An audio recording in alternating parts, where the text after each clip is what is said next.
नमस्कार, मी सरिता कौशिक. झिरो आवरच्या विशेष भागात आपलं स्वागत.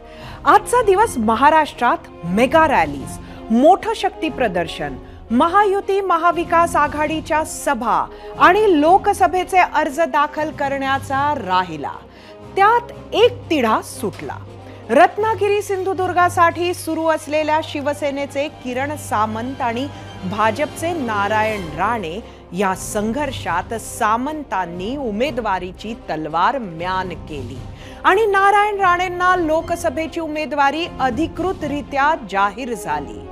यासह राज्यातल्या सगळ्याच राजकीय घडामोडींचं विश्लेषण आपण करणार आहोतच. मात्र झिरो आवरची सुरुवात बारामतीतून करूयात. आज बारामती मतदारसंघात नणंद भावजे यांनी आपापले उमेदवारी अर्ज दाखल तर केलेच, पण सोबत शक्ती प्रदर्शन करण्यासाठी म्हणून महायुती आणि महाविकास आघाडीनं पूर्ण ताकद लावली. बारामतीमध्ये सर्वच कार्यक्रम पॉवर पॅक्ड होते. मुख्यमंत्री एकनाथ शिंदे, उपमुख्यमंत्री देवेंद्र फडणवीस आणि मित्रपक्ष आरपीआयचे रामदास आठवले असे तिघे सुनेत्रा पवारांच्या उमेदवारी अर्ज दाखल करून घेताना हजर होते. नंतर अजित पवारांसह या सर्व नेत्यांनी जम्बो रॅलीही केली. तर दुसरीकडे पुण्यात महाविकास आघाडीनं असाच महामेळावा आयोजित केला. शरद पवारांच्या उपस्थितीत पार पडलेल्या मेळाव्याआधीच सुप्रिया सुळेंनीही अर्ज दाखल केला. आता प्रचार म्हटलं की विरोधकांवर टीका आलीच. त्यात जर एखाद्या बॅट्समनला आयताच फुल टॉस मिळाला की तो फटका मारणारच. हे आज महायुतीच्या सभेत दिसलं. आता असं मी का म्हणते तर आठवा 4 दिवस आधीचे शरद पवारांचे वक्तव्य. खरं तर हा वाद किंवा शरद पवारांचे वक्तव्य हे म्हणजे महायुतीला मिळालेला फुल टॉस. तो काही आज सुरू झालेला नाहीये, तर तो सुरू झालाय गेल्या आठवड्यात. पाहुयात पवारांच्या घरातील या वादाची नेमकी सुरुवात कशी झाली.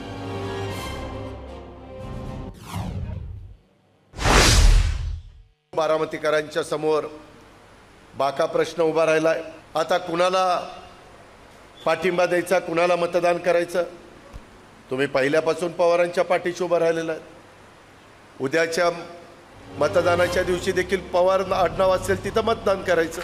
91ला खासदारकीला लेकाला निवडून दिलं म्हणजे मला, नंतर वडिलांना निवडून दिलं म्हणजे साहेबांना, नंतर लेकीला निवडून दिलं 3 वेळेला म्हणजे सुप्रियाला, आता सुनेला निवडून द्या.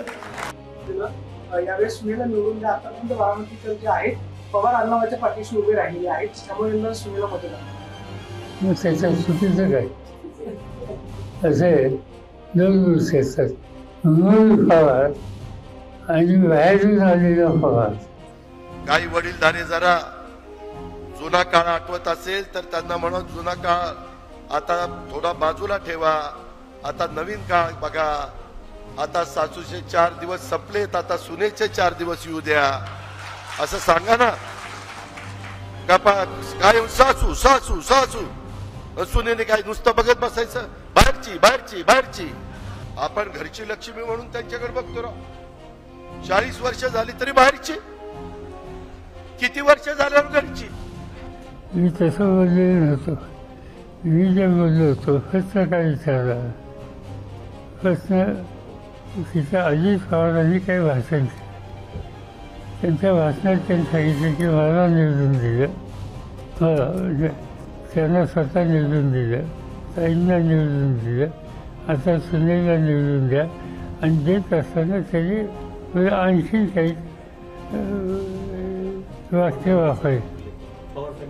तर त्याच्या संबंधी मी फक्त स्पष्टीकरण केलं. यापेक्षा वेगळं काही मला सांगायचं साधन नव्हतं. पवारांनी वक्तव्य केले, मग त्यावर एक खुलासाही केला, पण तो खुलासा महायुतीला मान्य नाही. सुनेत्रा पवारांच्या प्रचाराच्या केंद्रस्थानीच आलेला आजचा मुद्दा म्हणजे त्यांचे बारामतीची सून असणे.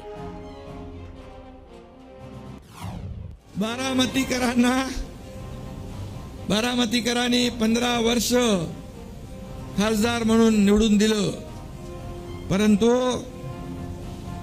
आता लेकिन अब की बार सुनेत्राताई पवार। या ठिकाणी खऱ्या अर्थानं बारामतीकरांच्या मनामनातील सुनबाई असलेल्या, बरोबर आहे ना, बाहेरच्या नाही, बारामतीकरांच्या मनामनातील सुनबाई असलेल्या सुनेत्राताई पवार जिथपर्यंत माझी नजर जाते, मला लोकच लोक दिसतायत। बारामतीचा फैसला आजच्या सभेनेच या ठिकाणी केलेला आहे। कुठल्याही जातीचा, धर्माचा, पंथाचा आपण त्या ठिकाणी अकस करायचा नाही। त्यांच्याबद्दल एक सलोख्याची भावना आपण सगळ्यांनी ठेवायची आहे। आणि हे ठेवत असताना नॅशनल हायवे आणि इतर करोडो रुपयाचा निधी आणण्याचं काम हे आपल्याला करण्याच्या करता आपल्याला बारामती लोकसभा मतदारसंघातनं सुनेत्रा पवारांच्या घड्याळाच्या चित्राच्या शेजारचं बटन दाबून त्यांना विजयी करायचं आहे। खरं तर याच मुद्द्यावर होता आपला पहिला प्रश्न आणि तोच पाहण्यासाठी जाऊया आपल्या पोल सेंटरला। आजचा आपला पहिला प्रश्न सांगते, बाहेरून आलेल्या पवार असा सुनेचा उल्लेख केल्यानं शरद पवारांच्या लेकीचं बारामतीत नुकसान होईल असं वाटतं का? तुम्हाला सांगायचं होतं होय किंवा नाही?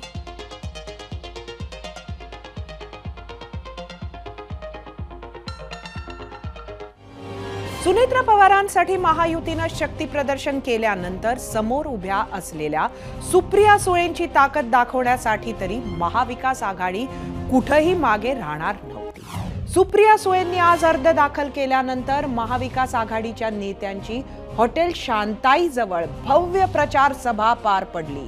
सुप्रिया सुळेंनी चौथ्यांदा लोकसभेसाठी अर्ज भरला।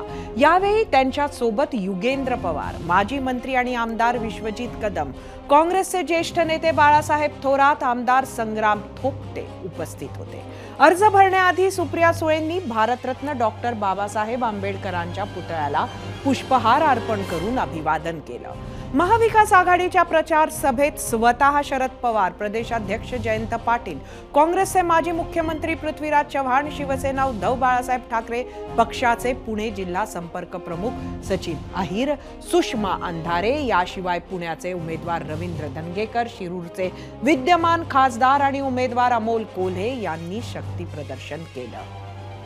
दोन्ही बाजूंकडून आरोप प्रत्यारोपाच्या फैरी झडत असताना सुप्रिया सुळेंसह महाविकास आघाडी नेत्यांनी पुन्हा एकदा अजित पवारांवर निशाणा साधला। घटस्फोट होऊन 6 महिने झालेत, मग 18 वर्ष आमच्या दोघांच्या विरोधात कोणी न बोलणारे आज आमच्याबद्दल वैयक्तिक टीका करतायत। लोक दबक्या आवाजात फोन करतात आणि सांगतात आम्हाला फोन आला होता। आता कोण फोन करतं, काय फोन करतं हे मला नाही माहिती, मी काय विचारत बसत नाही, कारण का दुसरे का घर में झांकने का शौक नहीं है मुझे। पण मला सगळ्यांना एक सांगायचं आहे की जो तुम्हाला धमकी देतो त्याला फक्त माझा मोबाईल नंबर द्या। माझ्यावरही अमोलदादा तुमच्यासारखी टीका होते की 10 वर्षात कुठलाच केंद्रातला निधी आला नाही। मला अतिशय प्रांजळपणे विनम्रतेने त्यांना सांगायचं आहे की कदाचित माझा कार्य अहवाल तुम्ही वाचला नसेल, मराठीतच आहे की मला असं वाटतं माझा जर पूर्ण कार्य अहवाल पार्लमेंटमधला कामाचा आणि पार्लमेंटरी परफॉर्मन्सचा झाला तर ते सगळे जे वाचणारे आहेत आणि आज माझ्यावर टीका करतायत, कार्य अहवाल वाचल्यावर उद्या मलाच मतदान करतील। सुप्रियाताई, आपण जाता जाता असं म्हणालात की आपला अहवाल या ठिकाणी कदाचित विरोधकांनी वाचलं नसेल। तुम्ही सहज बोलून गेला की अहवाल कदाचित मराठीत होतं म्हणून वाचलं की नाही मला माहीत नाही, पण महायुतीच्या नेत्यांना मराठीपेक्षा मला वाटतं गुजरातीला ते जास्त प्राधान्य देतात आणि हे सध्या महाराष्ट्राच्या सत्ताधारी पक्षाचं दुर्दैव आहे आणि म्हणून कदाचित ते गुजरातीत छापून तुम्ही त्यांना पाठवा, म्हणजे कदाचित ते समजून घेतील। जेव्हा पराभव समोर दिसायला लागलाय तेव्हा महायुतीकडून देशाच्या धोरणांविषयी बोललं जात नाही, वैयक्तिक टीकांवर सुरुवात होती आणि मग प्रश्न विचारले जातात, बाबा तुझ्या गावात किती निधी दिला? मला तर लय वेळा प्रश्न पडतो, ग्रामपंचायतीची निवडणूक करायलो का लोकसभेची निवडणूक करायलो? परवा कोणीतरी प्रश्न विचारला, मयूर भाऊ नट सम्राट पाहिजे की कार्य सम्राट पाहिजे? आदरणीय साहेब, मी फार विनम्रतापूर्वक त्यांना सांगितलं, अहो नट सम्राट परवडतो, कार्य सम्राट परवडतो, पण धोके सम्राट, खोके सम्राट आणि पलटी सम्राट चालत नाही. पाहिजे तेवढा निधी देतो, पण कचा कचा बटन दाबा. मी फार विनम्रतेने सांगू इच्छितो, जर असं वाटत असेल तर आपण लोकशाहीची थट्टा करतात. सत्तेचा हा उन्माद, सत्तेची ही जर एवढी मस्ती आली असेल तर एक सर्वसामान्य मध्यमवर्गीय माणूस म्हणून तुम्हाला सांगू इच्छितो, जो तुम्ही निधी देणार आहात ना, तो तुमच्या खिशातला नाही, या मायबाप जनतेच्या टॅक्सच्या पैशातून तो निधी गोळा होतो. मी वेगळं सांगायची गरज नाही की कुत्ते कहां से टूट पड रहे हैं. कुटुंबामध्ये भांडणं लावतात, कधी मुंबईत भांडणं असतात, कधी बारामतीत भांडणं किंवा अजून कुठे कुठे. मला त्यांच्यावर अजिबात जायचं नाही, कारण मला माहिती आहे की महाराष्ट्राची जनता इतकी शहाणी आहे कि बीच में कुत्तों का फायदा वो नहीं होने देंगी. मोदी की गारंटी, जितना बड़ा भ्रष्टाचारी उसको सबसे बड़ी एंट्री, यही मोदी की गारंटी है. दरम्यान सुप्रिया सुळे यांनी दाखल केलेल्या अर्जात त्यांनी संपत्तीबाबत शपथपत्र जोडलं आहे. यामध्ये सुप्रिया सुळे यांनी त्यांच्यावर असलेलं कर्ज आणि उत्पन्नाची माहिती दिली आहे. ती माहिती पाहूया आपल्या मीडिया सेंटरवर.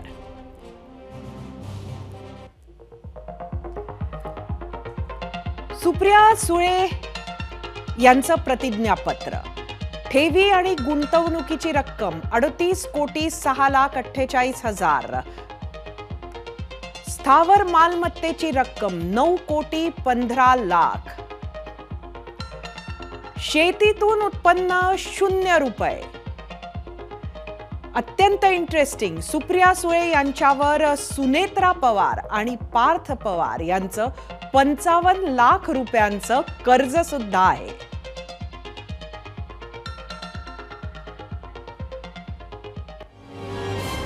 सुप्रिया सुळेंनंतर काही मिनिटांमध्येच सुनेत्रा पवारांनी उमेदवारी अर्ज दाखल केला. त्यावेळी त्यांच्यासोबत प्रस्तावक म्हणून मुख्यमंत्री एकनाथ शिंदे आणि उपमुख्यमंत्री देवेंद्र फडणवीस आणि केंद्रीय मंत्री रामदास आठवले होते. मात्र जेव्हा अजित पवारांनी डमी अर्ज दाखल केला तेव्हा सगळ्यांच्या भुवया उंचावल्या, कारण विळ्या भोपळ्याचं नातं असलेल्या विजय शिवतारेंसोबत अजित पवार अर्ज भरायला पोहोचले. चक्क अजितदादांच्या प्रस्तावक म्हणून विजय शिवतारे उपस्थित राहिले. अगदी 10 दिवस आधीपर्यंत शिवतारेंनी दादांना बारामतीतून पराभूत करेन असा एल्गार केला होता. मात्र मुख्यमंत्री शिंदे आणि उपमुख्यमंत्री देवेंद्र फडणवीसांच्या मध्यस्थीनं विजय शिवतारेंचा विरोध शांत झाला आणि आज सगळेच एका मंचावरही दिसले. तिथेही अजितदादांनी शिवतारेंचं तोंड भरून कौतुक केलं, ते पाहूयात. त्यांची ताकद त्या पट्ट्यामध्ये किती आहे हे आपल्याला सगळ्यांना माहिती आहे, आणि ती किमया विजयराव शिवतारेंनी केलेली आहे. त्याबद्दल त्यांनाही धन्यवाद. विरोधक कसा असावा लागतो ते यांच्याकडे बघून आपण शिका, आणि मित्र पण कसा असावा लागतो तो पण विजय बापूंकडे बघून तुम्ही शिका. एकदा मैत्री केली की पडेल ती किंमत मोजावी लागली तरी चालेल, पण मैत्रीला अंतर पडून देत नाही, अशा पद्धतीचं काम विजय बापू शिवतारेंचं आहे. या दोन्ही सभांमुळे महाविकास आघाडी आणि महायुतीच्या प्रचाराला खऱ्या अर्थानं सुरुवात झाली आहे आणि येणाऱ्या दिवसांमध्ये प्रचाराची ही धार आणखीन वाढलेली पाहायला मिळेल. तर आता वळूयात आम्ही विचारलेल्या आजच्या पहिल्या प्रश्नाकडे. त्या प्रश्नावरील तुमच्या प्रतिक्रिया पाहण्यासाठी जाऊया आपल्या मीडिया सेंटरला. परत एकदा आजचा प्रश्न तुम्हाला सांगते. आजचा आपला प्रश्न होता की सूनबाई बाहेरच्या अशा पद्धतीची जी टीका शरद पवारांनी केली त्याचं नुकसान सुप्रिया सुळेंचं झालं का? बाहेरून आलेल्या पवार असा सुनेचा उल्लेख केल्यानं शरद पवारांच्या लेकीचं बारामतीत नुकसान होईल असं वाटतं का? सोशल मीडियावर आलेल्या प्रतिक्रिया बघूयात. एक्स वरून मनोज यांची प्रतिक्रिया. त्या वक्तव्यामुळे पवार साहेब पूर्णपणे मनातून उतरले. पुरोगामी विचार करणारा नेता अशी ओळख असणारा खरं तर संकुचित वृत्तीचा निघाला. एक्सवरून महारुद्र माने, अजित पवारांकडे सत्तेची ताकद आहे आणि शरद पवारांकडे अनुभव. वेळ ठरवेल ताकद जिंकतो की अनुभव. एक्सवरून अभिजित, जे स्वतःच्या घरचे होऊ शकत नाही ते जनतेचे काय होणार.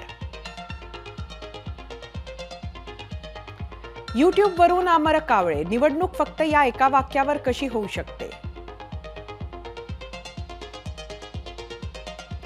युट्यूबवरून उल्का लोके, तुमच्या घरातील कार्यात त्या सगळं करत होत्या तेव्हा चालत होत्या, आता बाहेरून आल्या का, बाहेरची तुमची मुलगी आहे. युट्यूबवरून अविनाश हिंदूराव, फक्त जनतेला मूर्ख बनवायला घेतला आहे, कोणीही निवडून आला तरी खासदार हा पवार घरातच जाणार आहे.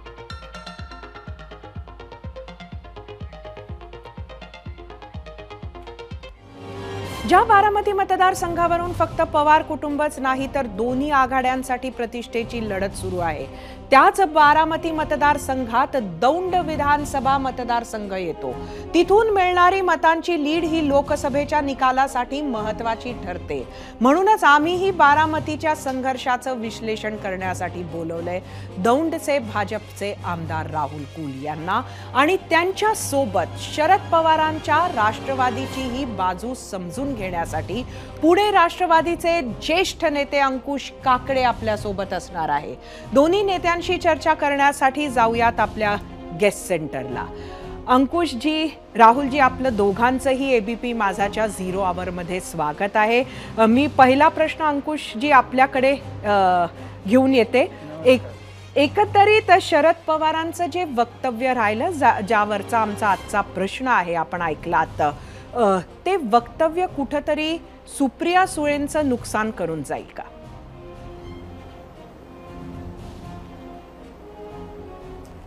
एक लक्षात घ्या, ह्या वाक्यामुळे सुप्रियाताईंचं काही नुकसान होईल असं आम्हाला वाटत नाही. आणि ही सुरुवात खरं अजितदादांनी बारामतीमध्ये केली की जिथे पवार नाव असेल तिथंच मतदान करा. हे कितपत योग्य आहे. तुम्हाला जो योग्य उमेदवार वाटेल त्याला आपण मतदान करा. मग त्या पवार असतील किंवा सुळे असतील, त्यांच्यापैकी कुणालाही मतदान तुम्ही सत्सद बुद्धीने करा असं ते म्हणले असते तर त्याला उत्तर पवारसाहेबांनी काही देऊ शकले नसते. परंतु पवारांनाच मत द्या अशा प्रकारचं वक्तव्य केल्यानंतर आणि एका वार्ताहर परिषदेमध्ये एका पत्रकारांनी विचारल्यानंतर साहेबांनी ते त्या संदर्भात त्यांचं मत त्या ठिकाणी प्रदर्शित केलं. अर्थात ते मत प्रदर्शित करत असताना थोडासा त्याच्यामध्ये सुनेत्रा वहिनींना कमी लेखण्याचा साहेबांचा अजिबात उद्देश नव्हता. आजपर्यंत त्यांनी पवार कुटुंबीय हे सगळे कुटुंबीय हे एकत्र सांभाळण्याचं काम आदरणीय पवार साहेबांनी केलं. आजादुजा भाव त्यांनी कधीच केला नाही. तसं जर त्यांच्या मनामध्ये असतं तर 2014च्या निवडणुकीमध्ये 2014च्या निवडणुकीमध्ये गेल्या लोकसभेच्या निवडणुकीमध्ये पवार साहेबांना माढा लोकसभा मतदारसंघातून उभं राहण्याचा आग्रह होत होता आणि त्याच वेळेला पार्थ पवारांना देखील मावळ मतदारसंघामधून उमेदवारी मिळावी म्हणून कार्यकर्त्यांचा आग्रह होता. पण त्यावेळेला पवार साहेबांनी सांगितलं की एका घरातली 3-3 मतं नको आणि पवार साहेबांनी वेळ सांगून त्या ठिकाणी स्वतःची उमेदवारी मागे घेतली आणि पार्थ पवारांना उमेदवारी दिली. अर्थात पार्थ पवारांनी उभं राहावं याच्यासाठी कार्यकर्त्यांचा आग्रह होता. पण आमच्या सुनेत्रा वहिनींचा देखील त्यांच्या मनामध्ये खूप इच्छा होती की पार्थने देखील राजकारणामध्ये यावं आणि खासदार व्हावं. त्यामुळे तसं जर असतं तर त्यावेळेला साहेबांनी पार्थला उमेदवारी देखील दिली नसती. त्यामुळे घरचा बाहेरचा जवळचा लांबचा असा भेदभाव आजपर्यंत पवार साहेबांनी पवार कुटुंबियांच्या बाबतीमध्ये नक्कीच. अंकुशजी, मी राहुल कुल यांच्याकडे येते. राहुलजी, काय सांगाल आजच्या तुमच्या सभेच्या एक केंद्रस्थानी देवेंद्र फडणवीसांचं जे भाषण झालं त्यात हा मुद्दा होता. एकंदरीत काय पडसाद उमटले आहेत बारामतीमध्ये याचे?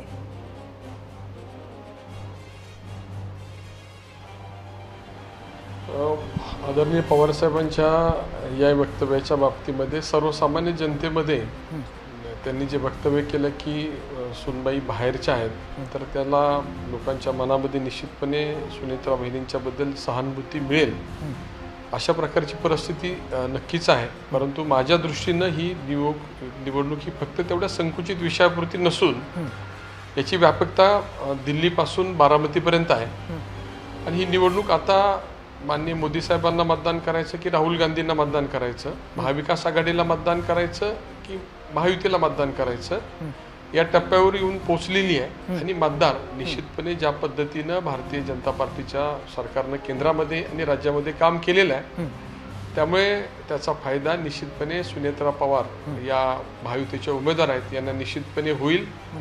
माननीय काकडे साहेबांनी जे सांगितलं, पवार कुटुंब हे यापूर्वी एकत्रितच काम करत होतं, परंतु मोदी साहेबांच्या विचाराबरोबर जायचं ठरवल्यानंतर माननीय दादांनी जो निर्णय घेतला आणि त्यानंतरच माननीय सुनेत्राबाईंची उमेदवारी ठरलेली आहे. त्यामुळे या मतदारसंघामध्ये मोदी साहेबांच्या विचाराचा खासदार निवडून देणं या विचारानंच लोक मतदान करतील आणि कालच्या आदरणीय पवार पण मग धमकावावं का लागतंय राहुलजी? एकंदरीत धमकी वजा फोन येत असल्याचं भाषण आज सुप्रिया सुळेंनी केलं. बारामतीत कोण करतंय अशा पद्धतीचे फोन? का धमक्या देऊन मतदारांना आपल्याकडे वळवावं लागतंय?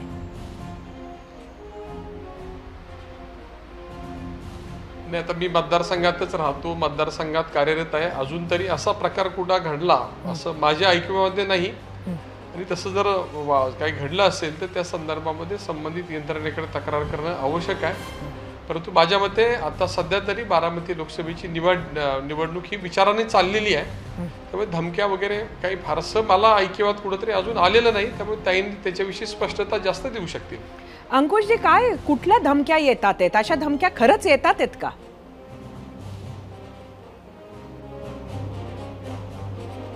काही कार्यकर्त्यांच्या तक्रारी आहेत की आमच्यावरती थोडासा दबाव आहे की तुम्ही सुनेत्रा वहिनींचं काम करा. अर्थात दादांचा प्रत्यक्षामध्ये दादा करतात किंवा त्यांचे काही कार्यकर्ते करतात, अशा प्रकारच्या काही तक्रारी सुप्रियाताईंकडे साहेबांकडे त्या कार्यकर्त्यांनी केलेल्या आहेत. त्याच्यामुळे सुप्रियाताईंनी असं सांगितलं की जर अशा प्रकारची कोणाची धमकी येत असतील तर त्यांना आपण माझा नंबर द्या.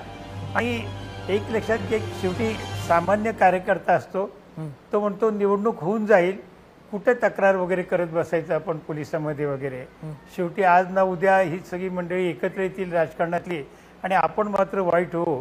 त्याच्यामुळे कुणी तक्रार करण्याच्या फंदामध्ये पडत नाहीत. परंतु काही अशा घटना घडल्या आहेत असं आमच्या देखील कानावरती पुण्यामध्ये आहे. खरं तर नंतर एकत्र येणार आहोत अशा पद्धतीचा प्रचार होतोय, त्याला बळी पडू नका असंही अजितदादांनी आज त्यांच्या भाषणात सांगितलं. तर आम्ही अजितदादांबरोबरच आहोत असा दाखवण्याचा प्रयत्न महाविकास आघाडीकडनं होतोय का, किंवा नंतर एकत्र येणार आहोत? अंकुशजी. नाही, एक लक्षात घ्या की या निवडणुकीमध्ये कुठेही आम्ही एकत्र येण्याचा पुढे एकत्र येऊ वगैरे असं कोणी म्हणलेलं नाही. परंतु आपल्या देशातलं आणि विशेषतः महाराष्ट्रातलं गेल्या 2 वर्षातलं राजकारण पाहिलं तर काल कोण कुठं होतं, आज कुठं आहे, उद्या कुठं असेल हे काही सांगता येत नाही. परंतु राजकारणामध्ये ध्येय धोरणं घेऊन ज्यावेळेला आपण काम करतो त्यावेळेला आपण आपल्या भूमिकेशी ठाम राहिलं पाहिजे. अशा प्रकारची भूमिका आदरणीय पवार साहेबांची, सुप्रिया सुळेंची असते. त्याच्यामुळे त्या भूमिकेपासून ते बाजूला होणार नाही. कदाचित कौटुंबिक कारणं, लग्न समारंभ असेल किंवा इतर काही असेल ते त्याच्यामध्ये येतील. परंतु आज दोघांचे राजकीय मार्ग हे वेगळे आहेत, दोघांचे राजकीय विचार वेगळे आहेत. त्याच्यामुळे राजकीय एकत्र त्या ठिकाणी येणं हे मला तरी भविष्यामध्ये शक्य होईल असं वाटत नाही. कौटुंबिक कारणामध्ये एकत्र येऊ शकतात आणि ते एकत्र राहिल्यात, त्याच्यामध्ये कुणाला वाईट वाटण्याचं कारण नाही. मी राहुल यांना विचारते. राहुलजी, काय सांगाल? अजितदादांचं हे स्पष्ट वक्तव्य की अशा पद्धतीचा एक प्रचार केला जातोय, तो अंडर करंट आहे असं त्यांच्या वक्तव्यावरून वाटलं की कुठेतरी मतदात्याला हे सांगण्याचा प्रयत्न होतोय का बारामतीत की ही नंतर एकत्रच येणार आहे मंडळी, त्यामुळे आता पवार साहेबांबरोबर राहा, कारण नंतर ते साहेबांबरोबरच जाणार आहेत?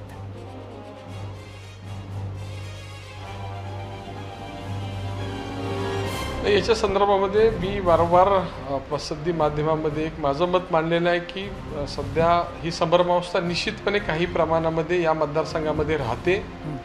परंतु माननीय अंकुश काकडे साहेबांनी जी अनिश्चितता सांगितलेली आहे, माननीय काकडे साहेब ज्यावेळी भारतीय जनता पार्टी आणि शिवसेनेचं सरकार 2019 मध्ये राज्यामध्ये येत होतं, त्यावेळी जे घडलं त्यानंतरच कोण कोणाबरोबर जाईल हे सांगता येत नाही, परिस्थिती निर्माण झाली. त्यामुळे त्याला कोण जबाबदार आहे हे तुम्हाला चांगलं माहीत आहे.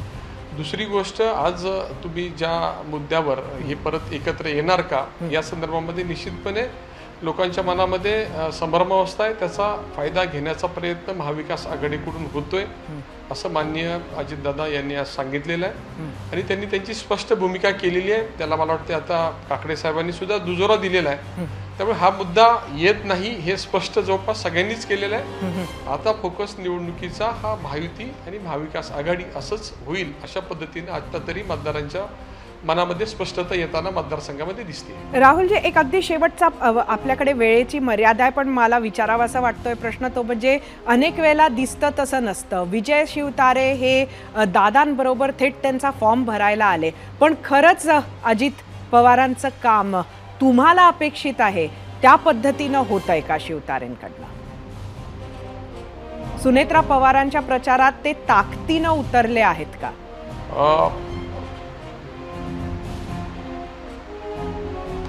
मी पहिलं एक स्पष्ट करतो की ही निवडणूक केंद्राची निवडणूक आहे. महायुतीने एकत्र येऊन निवडणुकीची सुरुवात केलेली आहे.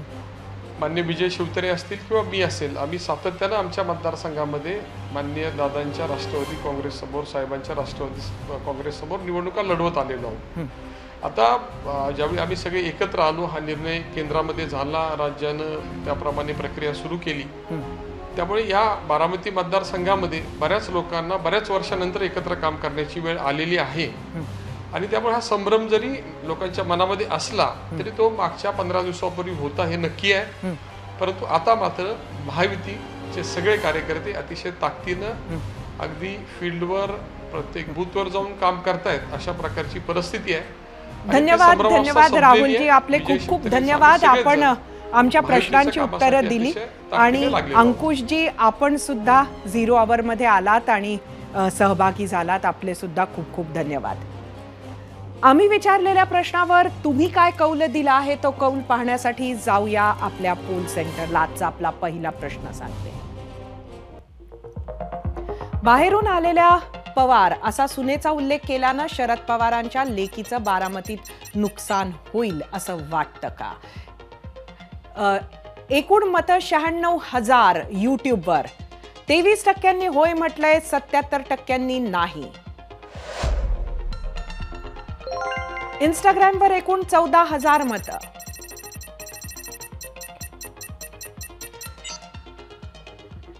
एकूण 50% होय म्हटलंय, 51% नाही.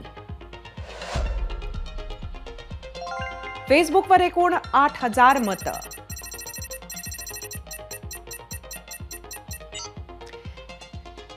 %31 होय म्हटलं, 69% नाही. एक्सवर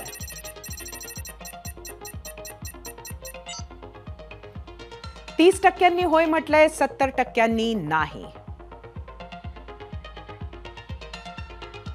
महाराष्ट्राचाच नव्हे तर देशातील हाय व्होल्टेज लढतींपैकी एक म्हणजे बारामती.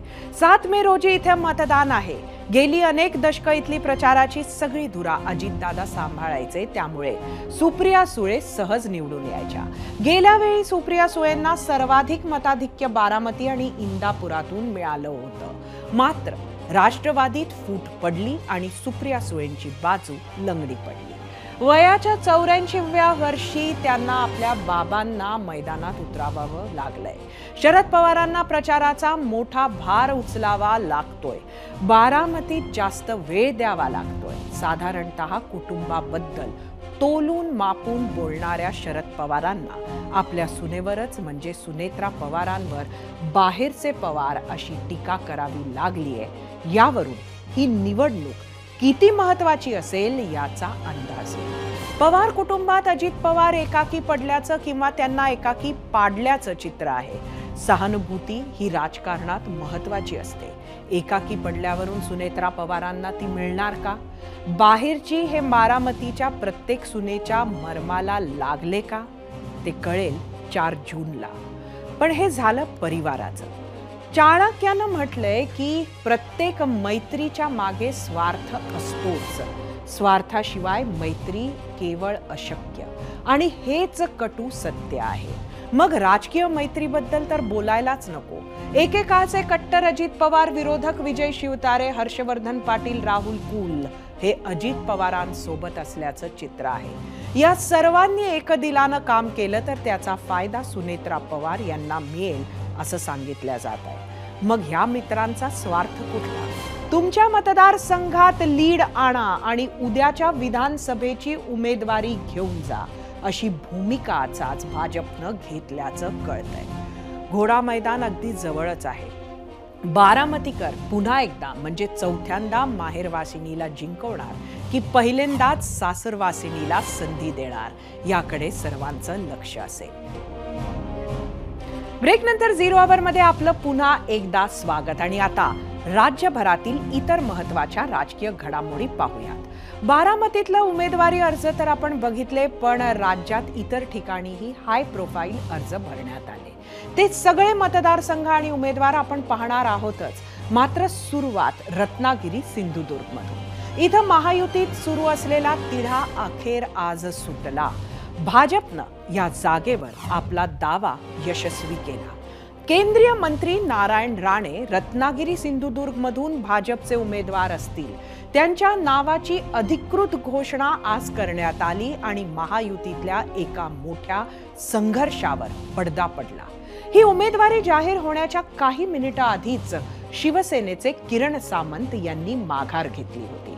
त्यांनी बंधू उदय सामंत यांच्या सोबत एक पत्रकार परिषद घेतली आणि लोकसभा निवडणुकीतून माघार घेत असल्याची घोषणा केली. यानंतर लगेच भाजपनं नारायण राणे यांना उमेदवारी जाहीर केली. उमेदवारी जाहीर होताच राणेंनी त्यांच्या ग्रामदेवतेचं सपत्नीक दर्शन घेतलं. या जागेवरून कोणताही तिढा नव्हता असं राणेंनी सांगितलं. विकासाचा आणि मोदींचा मुद्दा घेऊन निवडणुकीला सामोरे जाणार असं राणे म्हणाले. सामंत बंधूंचे आभार मानायलाही ते विसरले नाहीत. पाहूयात. रत्नागिरी सिंधुदुर्ग या लोकसभेच्या मतदारसंघातून भारतीय जनता पक्षाने माझी उमेदवारी घोषित केलेली आहे. मी देशाचे पंतप्रधान माननीय नरेंद्र मोदीजी, पक्षाचे राष्ट्रीय अध्यक्ष सन्माननीय नड्डाजी, अमितजी शाह, होम मिनिस्टर, तसेच सन्माननीय देवेंद्रजी फडणवीस या सर्वांचा मी अतिशय ऋणी आहे, आभारी आहे की यांच्यामुळे मला ही उमेदवारी मिळालेली आहे. नारायण राणेंच्या उमेदवारीवरच आम्ही आज तुम्हाला आणखी एक प्रश्न विचारला होता. तो प्रश्न पाहण्यासाठी जाऊया आपल्या पोल सेंटरवर. आजचा आपला दुसरा प्रश्न. नारायण राणेंना कोकणात उमेदवारी, शिंदेंची शिवसेना मदत करेल असं वाटतं का? तुम्हाला सांगायचं होतं होय किंवा नाही. महायुतीमधला रत्नागिरी सिंधुदुर्गचा तिढा सुटण्याचं महत्त्वाचं कारण म्हणजे सामंत बंधूंनी घेतलेली माघार. शिवसेना नेते उदय सामंत यांनी आपले बंधू किरण सामंत यांच्या उमेदवारीसाठी जोर लावला होता. पण रत्नागिरी सिंधुदुर्गचं तिकीट नारायण राणेंना लागल्यानं उदय सामंतांनी सामोपचाराची भूमिका घेतली आहे. तर शिवसेना उद्धव बाळासाहेब ठाकरे पक्षाचे आमदार वैभव नाईकांनी उमेदवारी मिळालेल्या नारायण राणेंवर तोंडसूक घेतलंय. पूर्ण किरणभैयांचा मान सन्मान महायुतीमध्ये केला जाईल अशा पद्धतीचं आश्वासन देखील स्वतः अमित शाह साहेबांनी, मुख्यमंत्री महोदयांनी आणि देवेंद्रजींनी दिलेलं आहे. त्याच्यामुळे मला असं वाटतं की तुमच्या मनामध्ये जो संभ्रम होता की आता कोण उमेदवार असणार आहे, कशा पद्धतीनं उमेदवार असणार आहे, तर आम्ही आमची भूमिका स्पष्ट केलेली आहे की महायुतीचे उमेदवार नारायणराव राणे असतील तरी देखील आम्ही प्रचारामध्ये पूर्ण ताकदीनं शिवसेना म्हणून सक्रिय होऊ. नारायण राणे यांची उमेदवारीची पात्रता ठरवण्यासाठी महायुतीला आणि भाजपला एवढा वेळ लागलेला आहे की त्यांची उमेदवारी 13व्या यादीमध्ये आज प्रसिद्ध झाली आणि त्यांची एकाचीच उमेदवारी या 13व्यामध्ये राहिली. त्यामुळे भाजपची राणेंची पात्रता भाजपमध्ये केवढी आहे, महायुतीमध्ये केवढी आहे हे जनतेने ओळखलेलं आहे. आणि त्यामुळे या मतदारसंघामध्ये पुन्हा एकदा विनायक राऊत हे मोठ्या मताधिक्याने निवडून येतील. राणेंना उमेदवारी राणेंनी हट्टाने घेतलेली उमेदवार आहे. त्यांच्या 2 मुलग्यांच्या राजकीय करिअरसाठी ही उमेदवारी घेतलेली आहे. आणि खरं तर सिंधुदुर्ग जिल्ह्यामध्ये पुन्हा एकदा राणे आणि त्यांचे 2 मुलगे याच्यासाठीच राणे राजकारण करतायत हे आता सिद्ध झालेलं आहे.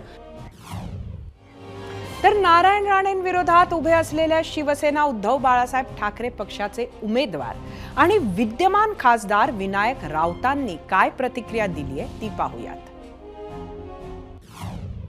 मी म्हटलं की मला देव पावला आणि त्या व्यतिरिक्त ह्यावर मला दुसरी प्रतिक्रिया द्यायचीच नाही. देव पावला म्हणजे पावलाच.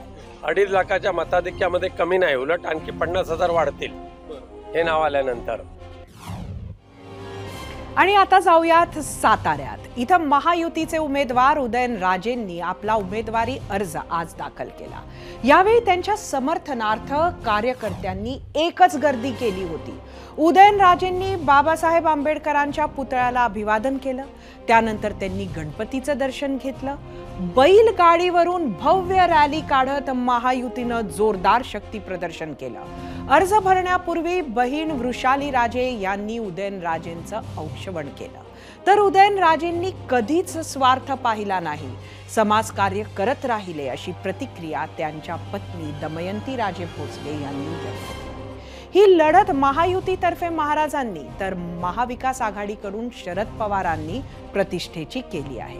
राष्ट्रवादीच्या स्थापनेपासून म्हणजे 1999 पासून साताऱ्यात राष्ट्रवादीचाच खासदार निवडून आला आहे. स्वतः उदयन महाराज 2009, 2014 आणि 2019 असे 3 वेळा राष्ट्रवादीचे खासदार होते. नंतर ते खासदारकीचा राजीनामा देऊन भाजपकडून पोटनिवडणूक लढले. त्यावेळी राष्ट्रवादीच्या श्रीनिवास पाटलांनी उदयन महाराजांचा पराभव केला होता. त्यावेळी शरद पवारांनी उदयनराजेंविरोधात जोरदार प्रचार केला होता. त्या पराभवाचा वचपा काढण्यासाठी महाराज तिकिटासाठी हटून बसले होते. अखेर त्यांचा हट्ट पूर्ण झालाय आणि आज त्यांनी भाजपाकडून अर्ज भरलाय.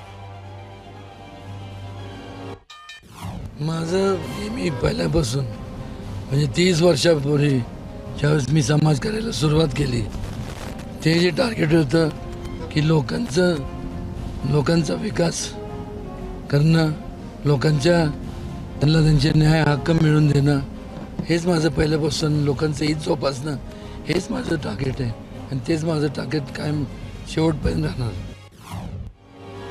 जितकी चर्चा उदयनराजेंच्या शक्ती प्रदर्शनाची झाली तितकंच इंटरेस्टिंग आहे त्यांचं ॲफिडेव्हिट. त्यातील काही इंटरेस्टिंग गोष्टी पाहण्यासाठी जाऊयात आपल्या मीडिया सेंटरला.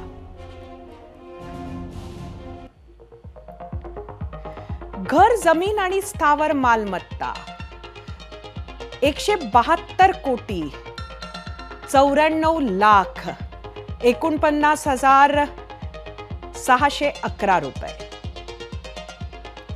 घर, जमीन आणि स्थावर मालमत्ता यात असलेली शेतजमीन ही आहे 434 एकर. दमयंती राजे यांच्याकडे 3 कोटी 79 लाख 570 रुपये. सोनं, चांदी आणि दागिने उदयनराजे यांच्याकडे 3086 तोळे. दमयंती राजे यांच्याकडे 475 तोळे तर उदयनराजेंच्या मुलीकडे आहे 754 तोळे सोनं. उदयनराजेंकडे एकूण 9 वाहनं आहेत. 2 ट्रॅक्टर्स, 1 ऑडी गाडी, 2 Mercedes, 1 Fortuner, 1 Scorpio, 1 S cross jeep आणि 1 मारुती जिप्सी.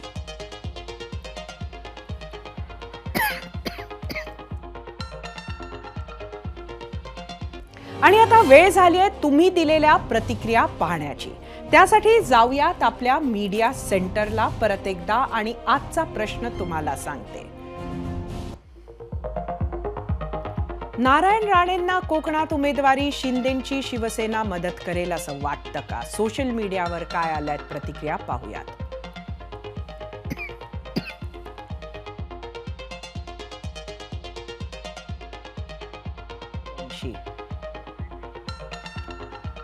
यूट्यूबवरून रोहिदास सूर्यवंशी, मदत केली तरी नारायण राणे निवडणुकीत पडणार.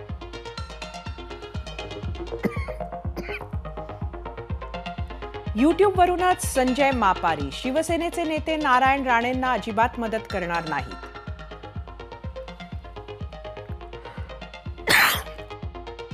ज्योती काळे, कोकणातील लोक स्वाभिमानी आहेत, गद्दारांना कधीच माफ नाही करणार, लोक उद्धव ठाकरेंसोबत राहणार.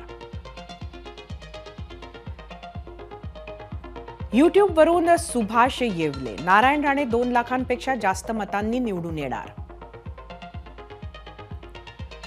यूट्यूबवरूनच जनार्दन गीते, शिवसेना कोणतीही असो ते विनायक राऊत यांनाच वोट करणार.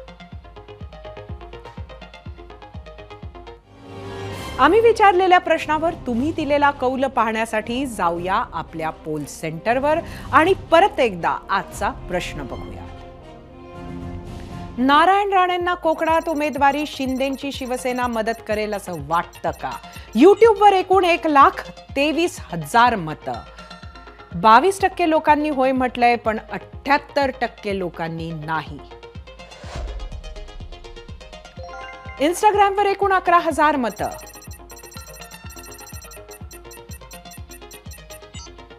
40% लोकांनी होय म्हटलंय, 60% नाही. फेसबुकवर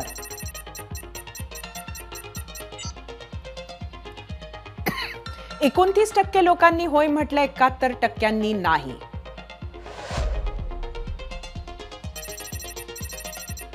एक्सचा कौल 32% होय म्हटलंय, 68% नाही.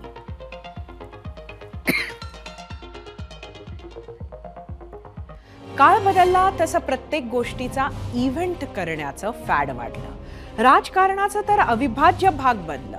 खरं तर कोणत्याही निवडणुकीसाठी उमेदवारी अर्ज भरणे ही तशी कुणालाही त्रास न होता, रस्ते न अडवता, गर्दी गोंगाट न करता, जवळच्या नातेवाईकांसोबत, मोजक्या कार्यकर्त्यांसोबत शांततेत जिल्हाधिकारी कार्यालयात जाऊन करता येण्यासारखी गोष्ट. पण या साध्या गोष्टीसाठी मोठी यंत्रणा कामाला लावावी लागते. लोकांना बोलवलं जातं किंवा आणलं जातं. मोठा उत्सव भरवला जातो. मिरवणूक काढली जाते. ढोल ताशे भोंगे डीजे सगळं वापरलं जातं. प्रत्येक गोष्टीत विशेष करून मोबाईलच्या कॅमेराचा किंवा टीव्ही चॅनल्सच्या कॅमेऱ्यांचा विचार केला जातो.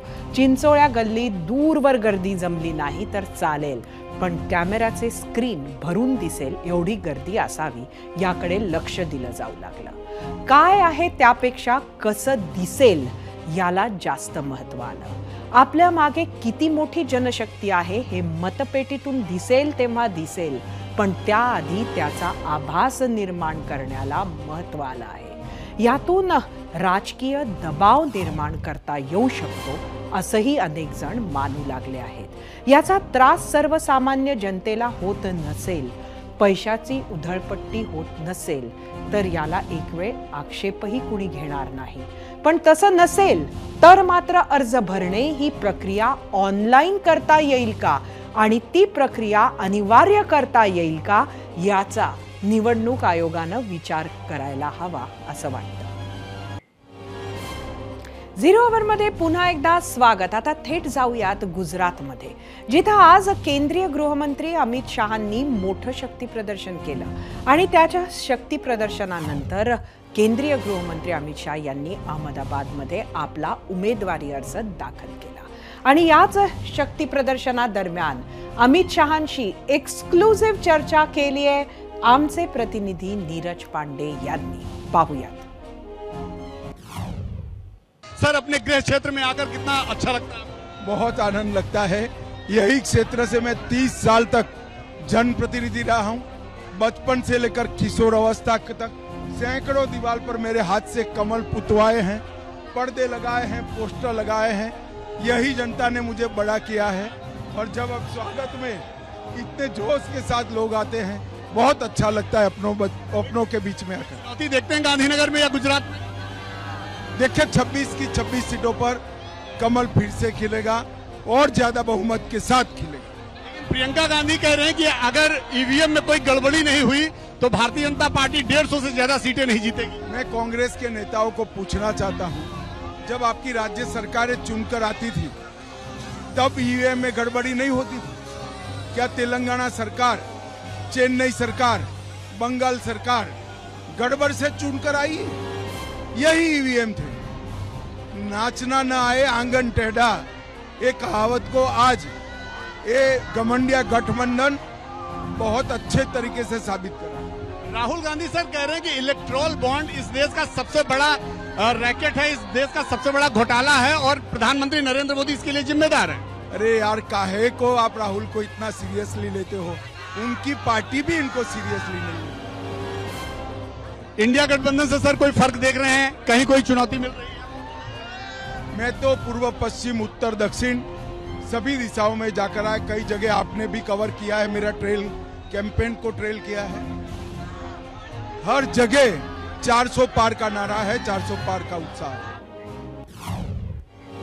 याच मुलाखतीसह 0 आवर मध्ये वेळ झाली आहे आता इथेच थांबण्याची।